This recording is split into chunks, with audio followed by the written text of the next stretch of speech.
I want to talk to you about this spy balloon. China says, oh, look, it's just monitoring the weather. Is that at all credible? No, I don't think it is. I mean, the American government have made clear they see this to be an intelligence capability. It's the size of 3 buses. It was flying at 60,000 feet high. That's not really where you normally get your weather detail from. And also they've said that this is part of a pattern where they have seen this happening time and time again. So I think there's no question that this was definitely an intelligence capability. Now they've shot it down. The US will be able to work out exactly what intelligence capabilities it had on board. You know, it almost sounds like something out of a spy novel, doesn't it? Like, you know, like a spy balloon, going over the United States. There's been American TV channels that have been put on balloon watch. But, you know, despite the kind of gimmicks, if you like, this is actually quite serious, right? It is serious, but I do think it's important we don't take it out of proportion. What it confirms is that China has a real and meaningful interest in our capabilities, our ability to track such items, but also what it wants to see on the ground. America has nuclear facilities in Montana, for example. But we do have far bigger concerns when it comes to China. I think what it will do is have, for the first time, a realisation amongst the American public. You know, they were literally sat at home and could see it outside their bedroom window that they are being spied on. But actually, every day, many of us are walking around with technology such as TikTok in our pockets or Hikvision cameras on our streets that are also recording us, recording how we walk, how we talk, our data, our networks, our friends, our allies. And we know these details are being sent back to China as well. So whilst it is important, actually, there are more meaningful things we should be concerned about. But for the US, what's really useful about this, and Blinken was right to cancel his visit, is that going into this visit, China would have felt that it was in a slightly superior negotiating position because of the Pelosi visit to Taiwan. Now, actually, China will need to show it will need to show a meaningful effort to bring China back on board. And for the US, that's a really helpful opportunity to rebalance the diplomatic kind of cards on the table. I just want to pick up on what you were talking there about with TikTok, because it always blows my mind when I look at, you know, the number of people who use TikTok. I mean, I'm one of them, right? You know, you use the sort of videos. Are we being a bit Sophie, naive? get off it! Stop it! Are we being naive? Are we? I'm worried now. We are being naive. So look, you know, TikTok gave evidence to my committee where they said that there was no way that individuals working in China could get access to the data of Britons. But what we've now seen is that people working in China for TikTok hacked into European data so they could track down the source of a journalist. Because what TikTok does is it gives away the data that makes you most vulnerable. Who are you friends with? What are your interests? What are the interests you have that you may not want publicly disclosed? Who are you having private conversations with? The locations you go to.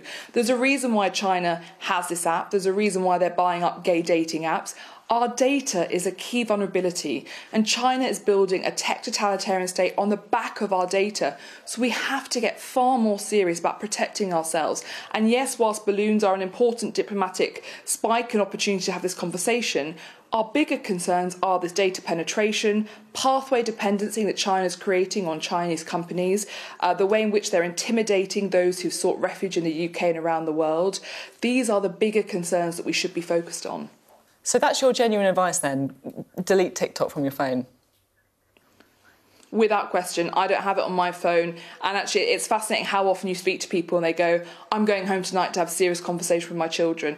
It is not worth having that vulnerability on your phone. And it is the ultimate data source for anyone with hostile efforts. And the fact is now, this isn't just me saying, I'm worried, delete it. We have evidence that TikTok has been used to track down sources for journalists. Everyone should be concerned about that. You know, it feels, doesn't it, that there's been a lot of very correct and right focus on Russia because of the war in Ukraine and the activities of Putin. But do you think that perhaps the world has slightly taken its eye off the ball when it comes to China? So I think over the last 2 decades, we've been focused on the threats from terrorists who behave like states. And unfortunately, whilst we actually need to be looking at the states from states who behave like terrorists. Now, the issue is I don't want to criticise too much the kind of golden era of relations with China, because you can understand why politicians around the world felt that was the right approach. But whilst they were investing in those positive relationships, they should have been planning to fail. Where they didn't plan to fail, we are now vulnerable. So we need to spend the next 20 to 40 years focusing focusing on resilience, how we make ourselves protected at home and every single part of our society.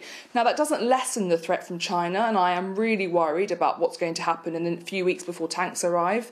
I'm very worried about Putin's mass mobilisation. However, China is a long-term strategic threat, but it requires significant effort from government in order to make us resilient. Now, while I've got you, it's fascinating to talk to you about foreign affairs, but I have to ask you about this article by Liz Truss as well, 4,000 words in the Sunday Telegraph. She blames the left-wing economic establishment for her downfall. She blames Conservative MPs for not respecting her mandate. She blames her communications strategy, the Office for Budget Responsibility. You know, the Conservative Party polls tanked under her leadership. I just want to know, what was your reaction when you first read Liz Truss's words? So I think the best and polite way of saying it would be that recollections do vary.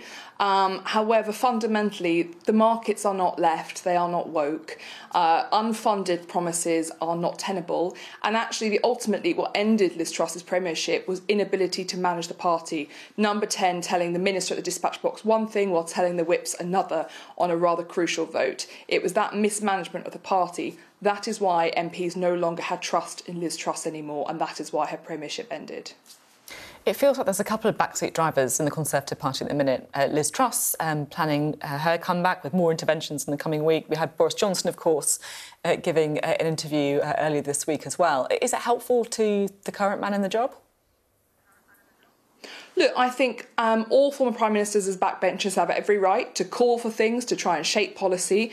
But I think Theresa May has really set the standard of someone who came back in, put their head down, has worked really hard, recognises that their voice has a real strength to it and to use it at the right times in the right way.